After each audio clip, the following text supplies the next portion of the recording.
Perhatian, PDKT Online akan dimulai beberapa saat lagi. Mari siapkan hati kita untuk memuji dan menyembah Tuhan. Shalom, Sobat DC Ministry yang dikasih Tuhan Yesus. Puji syukur pada Tuhan kalau hari ini kita bisa berjumpa lagi dalam PDKT Online dengan kondisi yang baik tanpa kekurangan sesuatu apapun. Siapapun dari kita yang hari ini mungkin sedang terhimpit masalah atau tekanan, lumrah lah ya, karena selama manusia masih hidup, pasti nggak akan pernah lepas dari yang namanya masalah. Tetapi satu hal yang kita nggak boleh lupa bahwa selama ada Tuhan, pasti selalu ada harapan. Tahukah saudara bahwa Allah yang kita sembah adalah Allah yang sama, yang dulu membelah Laut Merah dan membawa bangsa Israel keluar dari perbudakan di Mesir? Yesus yang kita kenal hari ini tetap sama, dahulu, sekarang, dan selama-lamanya. Jadi, kalau kita percaya kepadanya, kita pasti akan kembali melihat kemuliaan nyata di dalam hidup kita. Mungkin kali ini bukan laut yang dibelah, tapi bisa jadi Tuhan sedang memulihkan hubungan kita, menyembuhkan sakit kita, atau membukakan jalan di tengah masalah kita yang berat. Yang pasti pokoknya bagi Tuhan, tidak ada mujizat besar atau kecil, bagi Tuhan semuanya kecil dan semuanya mudah, karena Tuhan kita sanggup. Ada amin saudaraku? Nah, melalui sharing hari ini kita akan sama-sama belajar dari Mazmur 107 tentang bagaimana Tuhan itu sanggup melepaskan, memulihkan, bahkan mengutus firman-Nya untuk menyembuhkan hidup kita. Tapi sebelumnya, mari kita bersatu hati terlebih dahulu di dalam doa. Tuhan Yesus yang baik, kami mengucap syukur untuk anugerah-Mu hari ini. Terima kasih karena Engkau masih memberi kami kesempatan bernafas dan bisa bersekutu bersama dalam PDKT Online. Kami percaya bukan kebetulan kami ada di sini, tapi Engkau yang menuntun langkah kami. Tuhan, sebentar kami akan mendengarkan firman-Mu. Bukalah hati kami, supaya kami menerima setiap kebenaran-Mu dengan iman yang tulus, dan biarlah Roh Kudus meneguhkan, menguatkan, dan mengubahkan hidup kami lewat firman-Mu pada hari ini. Kami serahkan waktu ini sepenuhnya ke dalam tangan-Mu, sembunyikan hamba di balik salib-Mu, dalam nama Tuhan Yesus Kristus. Mari kita yang berdoa dan percaya bersama kita katakan, Amin. Shalom, menyapa kembali Bapak Ibu, Saudara-saudariku, Sobat DC Ministry yang dikasihi oleh Tuhan. Sharing kita pada hari ini saya berjudul, Selama Ada Tuhan, Selalu Ada Harapan. Mari sama-sama kita langsung buka Alkitab kita dari Mazmur pasalnya yang ke-107, ayat yang ke-10 sampai 20. Kita baca mulai dari ayat yang ke-10, demikian firman Tuhan. Ada orang-orang yang duduk di dalam gelap dan kelam, terkurung dalam sengsara dan besi. Karena mereka memberontak terhadap perintah-perintah Allah dan menista nasihat yang maha tinggi. Maka ditundukkannya hati mereka ke dalam kesusahan, mereka tergelincir dan tidak ada yang menolong. Ayat 13, maka berseru-serulah mereka kepada Tuhan dalam kesesakan mereka, dan diselamatkannya lah mereka dari kecemasan mereka. Dibawanya mereka keluar dari dalam gelap dan kelam, dan diputuskannya belenggu-belenggu mereka. Biarlah mereka bersyukur kepada Tuhan karena kasih setianya, karena perbuatan-perbuatannya yang ajaib terhadap anak-anak manusia. Sebab dipecahkannya pintu-pintu tembaga dan dihancurkannya palang-palang pintu besi. Ada orang-orang menjadi sakit oleh sebab kelakuan mereka yang berdosa dan disiksa oleh sebab kesalahan-kesalahan mereka. Mereka muak terhadap segala makanan dan mereka sudah sampai pada pintu gerbang maut. Maka berseru-serulah mereka kepada Tuhan dalam kesesakan mereka dan diselamatkannya mereka dari kecemasan mereka. Disampaikannya firman-Nya dan disembuhkannya mereka, diluputannya mereka dari liang kubur. Kembali ke ayat 10 tadi, di sana dikatakan ada orang-orang yang duduk dalam gelap dan kelam, terkurung dalam sengsara dan besi. Ayat ini dimulai dengan kalimat ada orang, yang berarti tidak semua orang yang hari ini sedang stres, menderita, ataupun terhimpit masalah itu sedang dihukum oleh Tuhan. Tidak semua beban hidup yang kita alami hari-hari ini adalah akibat dari dosa kita. Memang yang namanya hidup itu pasti ada beratnya. Yesus sendiri pun sudah mengingatkan di dalam Yohanes 16 ayatnya yang ke-33. Dalam dunia kamu menderita penganiayaan, tetapi kuatkanlah hatimu, aku telah mengalahkan dunia. Ketika saya merenungkan kembali ayat 10 ini, saya kembali disadarkan akan sesuatu bahwa ada orang yang memang menderita karena kesalahannya sendiri, namun ada juga yang murni karena pencobaan hidup. Itulah sebabnya kita jangan terburu-buru untuk menghakimi, sebab tidak semua orang yang sakit, susah, atau sedang dalam masalah itu karena dihukum Tuhan. Pertanyaannya, kita termasuk yang mana? Tapi mau yang manapun kita itu nggak jadi soal, karena yang terpenting bukanlah penyebabnya, tetapi siapa yang sanggup melepaskan kita. Kalau saja ada orang yang terkurung karena kesalahannya sendiri, dipenjara karena dosa, itu pun masih bisa dilepaskan Tuhan.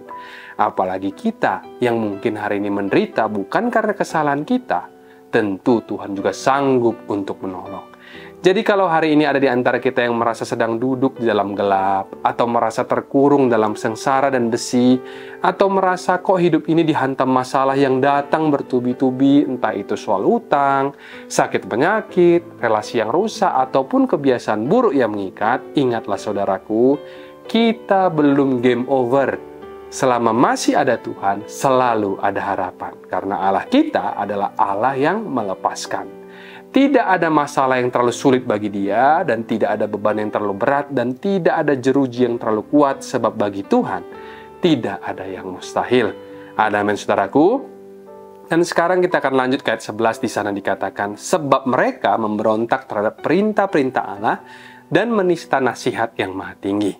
Nah, dari ayat 11 ini kita langsung tahu siapa yang dimaksud dengan orang-orang yang duduk diam dalam gelap dan kelam di ayat 10 tadi.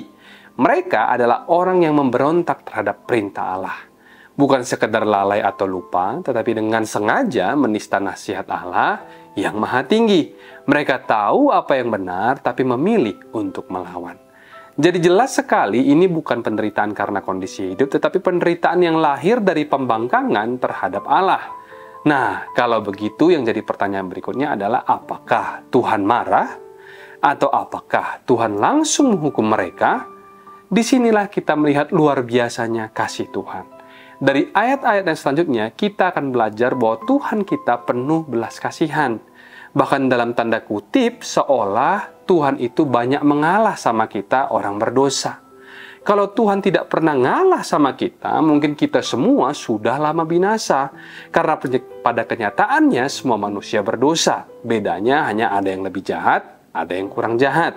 Tapi dosa tetaplah dosa. Namun justru disitulah indahnya kasih Allah. Kalau Tuhan masih sanggup untuk mengampuni orang yang paling jahat sekalipun, bukankah itu juga berarti Dia sanggup untuk mengampuni kita? Karena itu jangan pernah berpikir bahwa dosamu terlalu besar untuk diampuni. Sebab pikiran seperti itu adalah dusta. Tidak ada dosa yang terlalu besar sehingga Tuhan tidak bisa mengampuninya. Asal kita mau bertobat. Meskipun di ayat ini mereka disebut pemberontak, kitab Mazmur tetap bersaksi bahwa Tuhan sanggup melepaskan mereka. Ini kasih karunia luar biasa. Karena itu jangan pernah merasa kalau hidupmu tidak ada pengharapan, jangan juga pernah merasa kalau Tuhan tidak sanggup untuk memulihkanmu.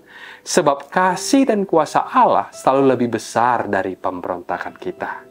Setelah kita lihat di ayat 11, bahwa mereka duduk di dalam kelam karena mereka memberontak terhadap perintah-perintah Allah. Sekarang kita masuk ke ayat 12, dijelaskan bahwa Tuhan menundukkan hati mereka ke dalam kesusahan.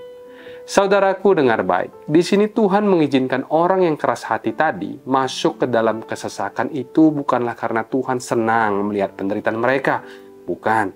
Tetapi justru ini adalah cara Tuhan untuk melunakkan hati mereka yang keras. Sebab musuh terbesar di dalam diri manusia di hadapan Allah adalah kesombongan. Selama kita masih merasa bisa sendiri tanpa Tuhan, masih tinggi hati, maka akan sulit sekali bagi Tuhan untuk menolong kita.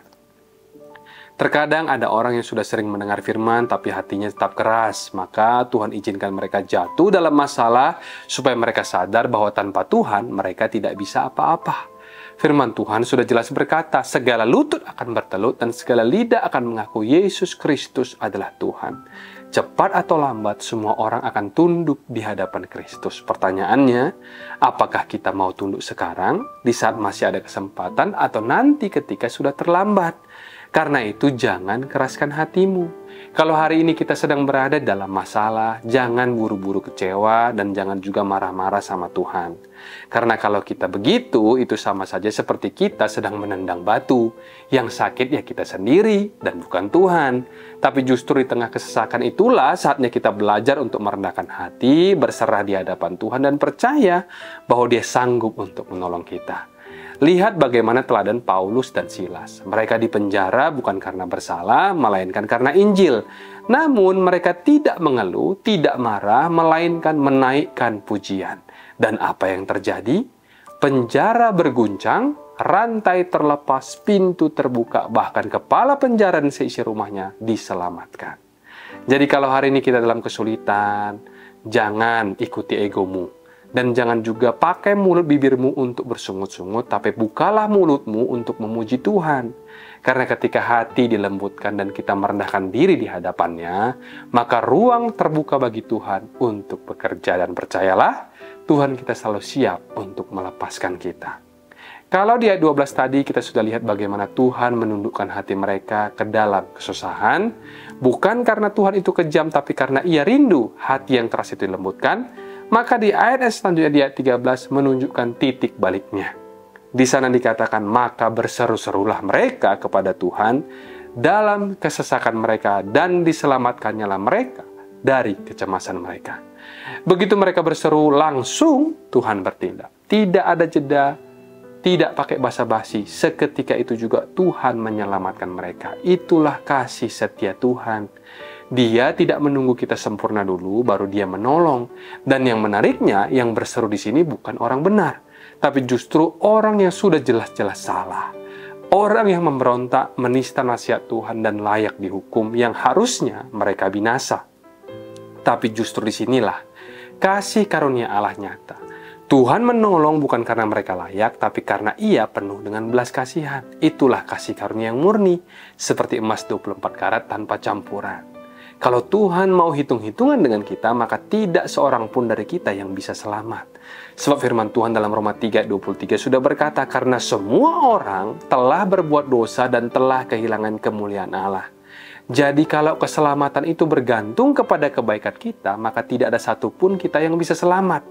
Orang yang baik pun tetap berdosa dan tanpa Yesus tidak akan masuk surga. Tapi kabar baiknya adalah Tuhan tidak menunggu kita beres dulu baru Dia menolong.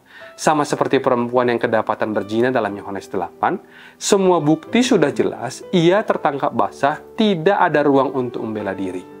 Orang-orang juga sudah siap untuk melempari dia dengan batu. Tapi Tuhan Yesus berkata, aku pun tidak menghukum engkau.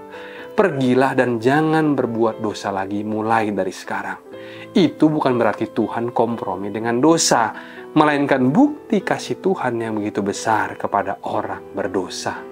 Dan hari ini pun sama, seberat apapun dosamu, sekacau apapun masa lalumu, kalau engkau mau berseru kepada Tuhan, Ia pasti mendengar. Seperti firman yang tertulis di dalam Mazmur 34 ayat 18. Tuhan itu dekat kepada orang yang patah hati, dan Ia menyelamatkan orang-orang yang remuk jiwanya. Jadi jangan pernah merasa sudah terlalu jauh, atau sudah terlalu kotor, atau terlalu hancur untuk datang kepada Tuhan. Justru doa yang lahir dari hati yang hancur, doa yang sederhana tapi sungguh-sungguh dinaikkan, itulah yang paling cepat untuk menggerakkan hati Tuhan. Setiap kasih karunia-Nya selalu lebih besar daripada dosa kita. Selanjutnya di ayat 14 dikatakan, dibawanya mereka keluar dari dalam gelap dan kelam, dan diputuskannya belenggu-belenggu mereka. Luar biasa. Tuhan bukan hanya mendengar doa mereka, tapi juga benar-benar membawa mereka keluar dari kegelapan. Belenggu-belenggu yang selama ini mengikat mereka, baik itu belenggu dosa, rasa bersalah, ketakutan, sakit hati, bahkan penderitaan jasmani, semua dipatahkan oleh kuasa Tuhan. Lalu kemudian di ayat 15 dilanjutkan, biarlah mereka bersyukur kepada Tuhan karena kasih setianya, karena perbuatan-perbuatannya yang ajaib terhadap anak-anak manusia. Yang artinya, kalau kita pernah mengalami pertolongan Tuhan, jangan disimpan sendiri. Naikkanlah syukurmu, ceritakanlah kesaksianmu, karena kesaksian itu tidak hanya menguatkan iman kita, tetapi juga meneguhkan orang lain yang mendengar. Lalu di ayat 16 dikatakan, sebab dipecahkannya pintu-pintu tembaga dan dihancurkannya palang-palang pintu besi. Tembaga dan besi adalah logam yang kuat, mustahil untuk dipatahkan. Tembaga dan besi adalah logam kuat yang secara manusia mustahil untuk dihancurkan. Pintu tembaga mungkin bisa didobrak atau dibengkokkan, tapi di sini dikatakan dipecahkannya, itu artinya diremukkan, hancur seperti beling berkeping-keping. Begitu juga dengan besi, bukan sekedar dipatahkan, tapi dihancurkan sampai lebur. Ini adalah sesuatu yang tidak mungkin terjadi secara manusia, tapi bagi Tuhan, semuanya menjadi mudah. Yang artinya ini bukanlah sekedar pelepasan biasa, melainkan pelepasan dengan cara yang ajaib. Pintu yang paling kokoh, palang yang paling kuat yang seolah tidak bisa ditembus bagi Tuhan hanyalah perkara kecil. Dan sekarang kita masuk ke ayat 17, firman Tuhan lanjut berkata, ada orang-orang menjadi sakit oleh sebab kelakuan mereka yang berdosa dan disiksa oleh sebab kesalahan mereka. Sama seperti di ayat 10 tadi, pemazmur kembali memakai kalimat ada orang-orang, yang artinya jelas tidak semua penderitaan itu otomatis karena dosa. Tetapi di ayat 17 ini ditegaskan bahwa memang ada orang yang sakit karena kelakuan mereka sendiri. Atau dengan kata lain, ada penyakit yang muncul akibat kebodohan atau kelalaian kita sendiri. Misalnya pola makan yang sembarangan, hidup tanpa disiplin, merusak tubuh dengan kebiasaan buruk. Kalau kita sembrono, maka jangan heran kalau tubuh kita akhirnya bisa jatuh sakit.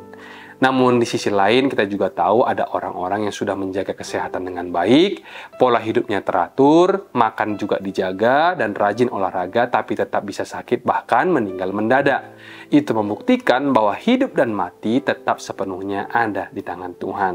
Karena itu jangan kita salah kaprah. Memang benar kita dipanggil untuk menjaga tubuh ini, karena tubuh kita adalah bait Roh Kudus. Itu bagian dari tanggung jawab kita. Tetapi jangan sampai setelah kita merasa sudah menjaga semuanya, kita jadi merasa bisa hidup tanpa Tuhan. Ingat, kunci hidup dan mati bukan ada di treadmill kita, bukan ada di pola makan sehat kita, tapi tetap di tangan Sang Mesias, Anak Allah yang Maha Tinggi. Dan lebih dalam lagi, ayat ini mengingatkan bahwa Alkitab tidak menutup-nutupi kenyataan bahwa ada konsekuensi nyata dari hidup dalam dosa.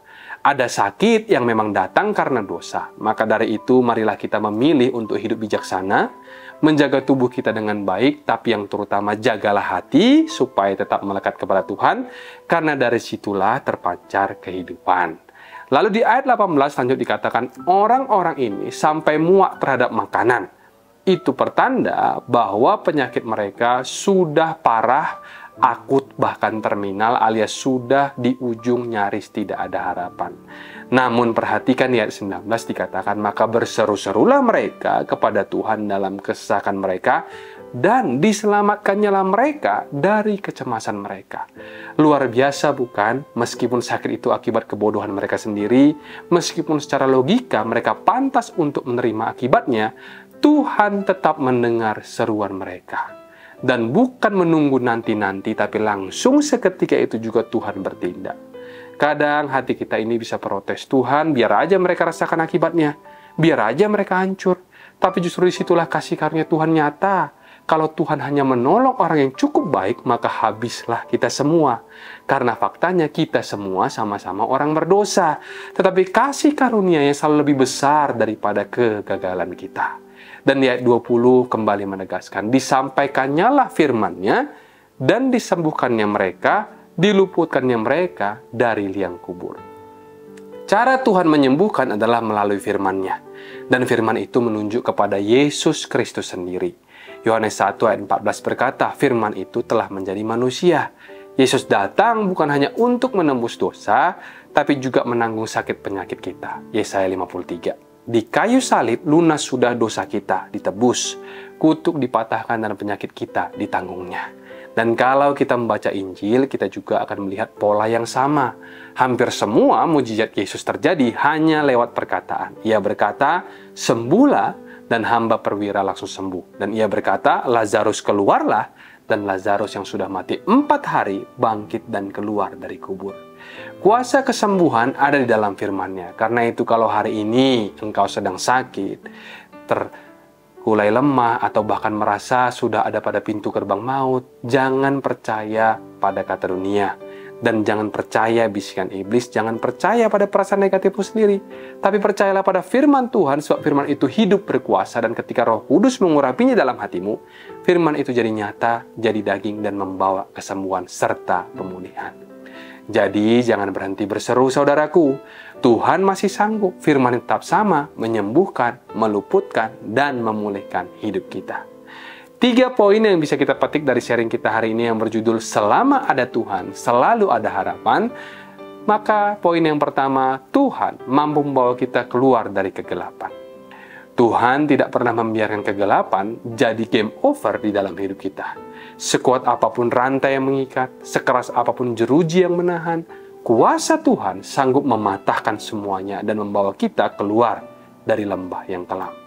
Jadi jangan pernah menyerah, selama masih ada Tuhan, selalu ada harapan. 2. Kasih karunia-Nya lebih besar daripada dosa kita. Di ayat yang kita renungkan tadi dikatakan, begitu mereka berseru, Tuhan langsung menyelamatkan. Padahal yang berseru itu bukanlah orang benar, tapi orang yang jelas-jelas memberontak. Secara logika, mereka pantas untuk dihukum, tapi justru disitulah kasih karunia Tuhan yang nyata. Ia menolong bukan karena kita layak, melainkan karena Dia penuh dengan belas kasihan. Jadi seberat apapun masa lalu kita, kasih karunia Tuhan tetap lebih besar, asal kita mau bertobat dan berseru kepadanya. 3. Firman Tuhan membawa kesembuhan dan pemulihan. Kuasa kesembuhan tidak ada pada dunia atau logika manusia, melainkan pada firman Tuhan. Yesus adalah firman yang hidup. Ia pernah berkata, Lazarus keluarlah dan orang mati bangkit. Itu bukti bahwa firman Tuhan sanggup membangkitkan harapan yang sudah mati sekalipun. Jadi kalau hari ini kita sakit, terikat, atau merasa sudah berada di pintu gerbang maut, maka ingatlah, firman-Nya tetap sama, yaitu menyembuhkan, meluputkan, dan memulihkan kita. Sobat DCM Ministry yang dikasih oleh Tuhan, dari firman hari ini kita sudah belajar bahwa selama ada Tuhan, selalu ada harapan. Tidak peduli seberapa besar gelap keadaanmu, seberapa besar dosamu, atau seberapa berat sakit dan masalahmu, Tuhan selalu sanggup melepaskan, memulihkan, dan menyembuhkan. Demikian sharing pada hari ini. Mari kita satukan hati, kita berdoa menyerahkan hidup kita sepenuhnya kepada Tuhan. Tuhan Yesus yang baik, terima kasih untuk firman-Mu hari ini yang kembali mengingatkan kami bahwa selama ada Engkau selalu ada harapan. Kami percaya Engkau sanggup membawa kami keluar dari kegelapan. Engkau sanggup mengampuni dosa kami, dan firman-Mu sanggup menyembuhkan serta memulihkan hidup kami. Kami berdoa khusus untuk setiap sobat DCM Ministry di mana mereka berada. Kiranya Engkau memberkati hidup mereka, keluarga mereka, pekerjaan mereka, bahkan pelayanan mereka. Biarlah firman yang tabur hari ini tidak jatuh sia-sia, tapi berakar dan berbuah dalam kehidupan nyata. Dalam nama Tuhan Yesus Kristus, mari kita yang berdoa dan percaya bersama kita katakan, Amin. Mari kita buka hati dan angkat tangan untuk menerima berkat daripada Tuhan.